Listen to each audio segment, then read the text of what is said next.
కౌశిక్ రెడ్డి గారి అక్రమ అరెస్టును ఖండిస్తున్నాం.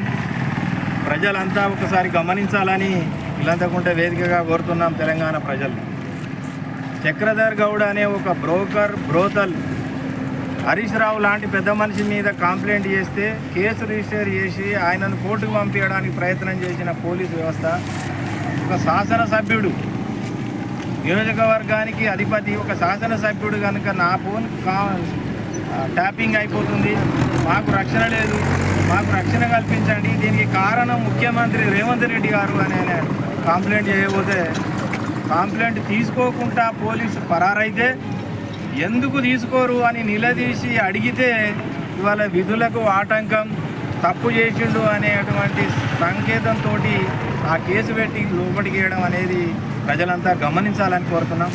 ఈ ప్రభుత్వానికి బుద్ధి చెప్పాలి.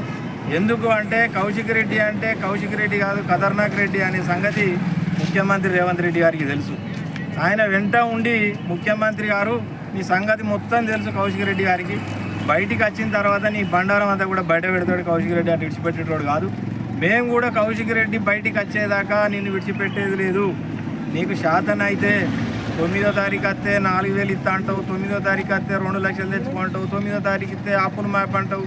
అరే గవ్వాన్ని గంగల కలిపి కౌశిక్ రెడ్డి అడిగే ప్రశ్నించే గొంతు నొక్కుతా అంటే తెలంగాణ ప్రజలు ఊరుకునేటోళ్ళు కాదు. రేవంత్ రెడ్డి గారు తప్పకుండా రాబోయే రోజులలో నీకు తగిన బుద్ధి చెప్తారు. నువ్వు ఎక్కడ ఏ ప్రోగ్రాం చేసినా మేము అడ్డుకుంటాం. కౌశిక్ రెడ్డి పక్షాన, కౌశిక్ రెడ్డి లోపల ఉన్న బయట గొంతుకలు హుజరాబాద్ కాన్స్టిట్యూన్సీ నుంచి బయలుదేరుతాయి. హైదరాబాద్ కూడా బయలుదేరుతాం. హుజరాబాద్ తడాకేందో చూపిస్తామని తెలియజేస్తూ కౌశిక్ రెడ్డి గారిని బేషరతుగా విడుదల చేయాలని డిమాండ్ చేస్తాం.